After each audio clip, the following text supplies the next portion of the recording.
Ormas PP Muhammadiyah menegaskan tidak ada hubungannya dan tidak akan mengikuti aksi unjuk rasa yang digelar sejumlah ormas Islam dan PA 212 di depan Istana Merdeka. Muhammadiyah mengimbau semua pihak menahan diri untuk tidak melakukan kegiatan yang melibatkan massa dalam jumlah besar termasuk demonstrasi.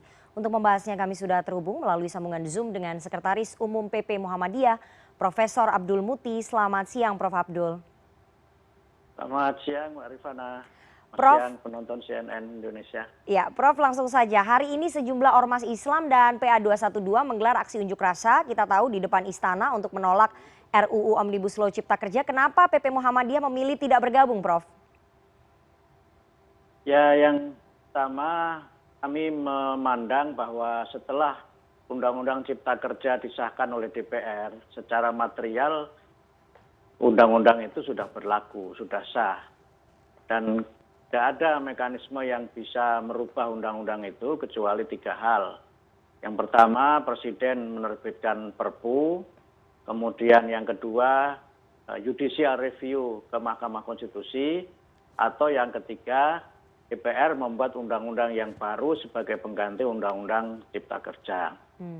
Nah, karena itu maka aksi-aksi demo itu sesungguhnya secara hukum dan secara legal itu tidak akan bisa merubah undang-undang itu kecuali melalui 3 mekanisme itu. Kemudian yang kedua, Muhammadiyah berpendapat bahwa sekarang ini kita sedang dalam situasi COVID-19, di mana angka-angka korban baik yang dirawat maupun yang wafat masih cukup tinggi, bahkan dalam beberapa hari ini juga cenderung cukup meningkat. Kami melihat bahwa cara-cara yang dilakukan dengan melakukan aksi itu memang cara yang tidak melanggar hukum, cara yang konstitusional, yang memang memiliki landasan di dalam Undang-Undang Dasar maupun dalam undang-undang yang berlaku di tanah air kita. Akan tetapi dalam pandangan Muhammadiyah, cara itu tidak cukup efektif dan bahkan lebih banyak mengandung madorot daripada mengandung manfaat. Kami berpendapat bahwa di dalam kita melaksanakan ajaran agama, kita hendaknya menghindari melaksanakan sesuatu yang walaupun dia ada manfaatnya, tapi kalau madorotnya itu lebih banyak, maka sebaiknya sesuatu itu tidak kita lakukan. Kemudian yang ketiga, aksi-aksi yang sekarang ini dilakukan, itu kan sesungguhnya juga menimbulkan keresahan di masyarakat. Ada ketidaknyamanan dan kemudian risiko terjadinya bukan antara demonstran dengan aparatur keamanan itu sangat tinggi dan bahkan mungkin bisa saja jatuh korban. Sehingga karena itu maka tanpa mengurangi rasa hormat kami kepada saudara-saudara yang melaksanakan aksi pada siang hari ini, Muhammadiyah memilih untuk tidak turun ke jalan dan memilih bukan pendekatan konstitusional dengan cara-cara yang lebih peaceful, yang lebih damai, dan tentu saja Muhammadiyah berharap semua yang demo pada siang hari ini senantiasa mematuhi aturan, menjaga ketertiban, dan juga menjaga kesantunan.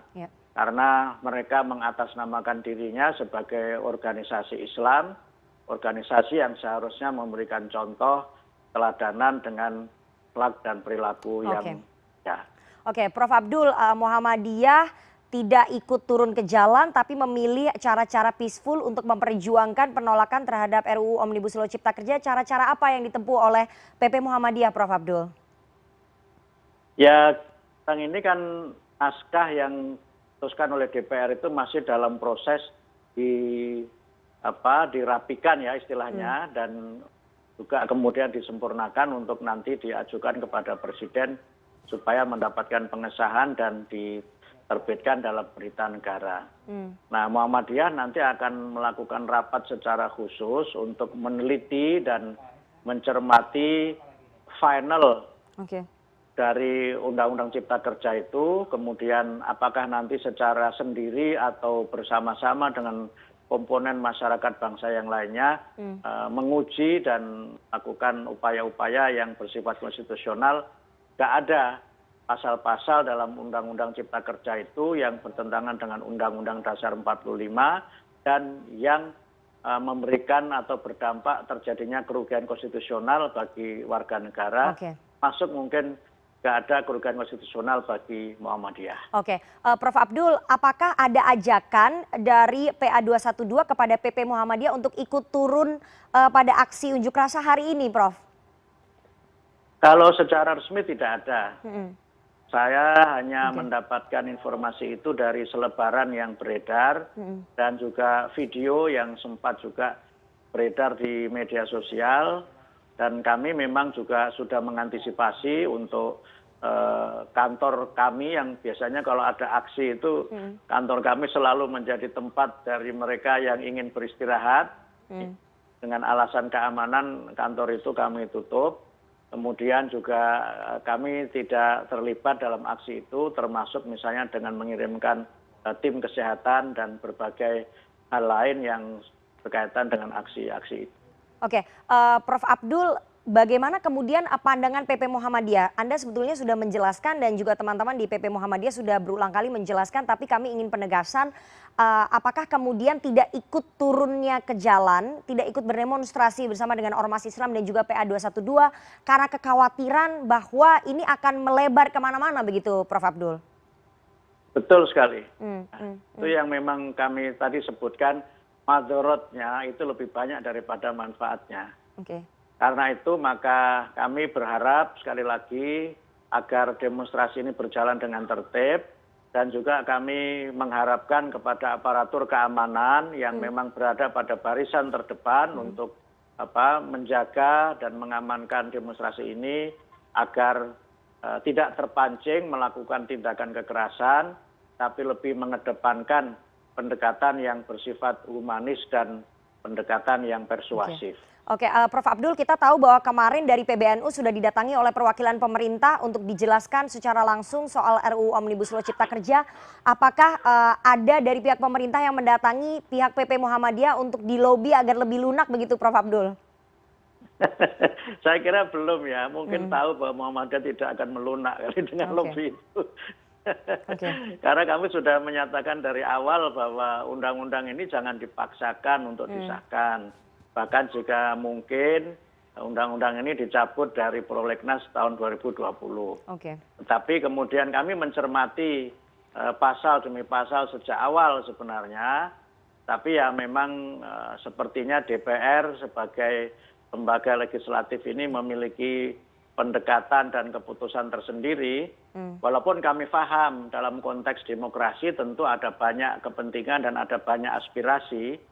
Dan saya kira sebagian dari aspirasi itu dipenuhi oleh kawan-kawan di DPR. Misalnya ketika 5 paket undang-undang pendidikan itu tidak masuk dalam paket undang-undang Cipta Kerja. Walaupun menyangkut pilihan lembaga pendidikan pelatihan itu masih ada di dalam salah satu pasal.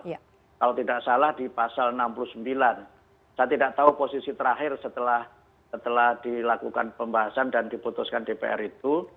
Tapi kami dapat kiriman dari rekan-rekan wartawan, naskah terakhir yang sudah dirapikan oleh DPR dan bisa dikirimkan kepada Presiden. Nah itu yang nanti kita pelajari dengan seksama, dan saya kira pemerintah tidak perlu capek-capek menjelaskan kepada Muhammadiyah. Karena insya Allah lah kami sudah memahami semua prosesnya, memahami isinya, dan tentu kami akan melakukan langkah-langkah yang sesuai dengan konstitusi, undang-undang yang berlaku di negara ini, dan Muhammadiyah tentu senantiasa mengedepankan langkah-langkah yang sesuai dengan hukum, langkah-langkah yang tentu tidak mendatangkan berbagai persoalan, terutama kaitan dengan keamanan dan kenyamanan dalam kehidupan masyarakat. Oke, kita tunggu nanti langkah konkret dan juga langkah tegas dari PP Muhammadiyah dalam menyuarakan penolakan atas rancangan Undang-Undang Omnibus Law Cipta Kerja. Kita tunggu perjuangannya nanti. Profesor Abdul Muti, Sekretaris Umum PP Muhammadiyah. Terima kasih, Rifana. Terima kasih atas waktunya kepada CNN Indonesia News Hour siang hari ini. Terima kasih.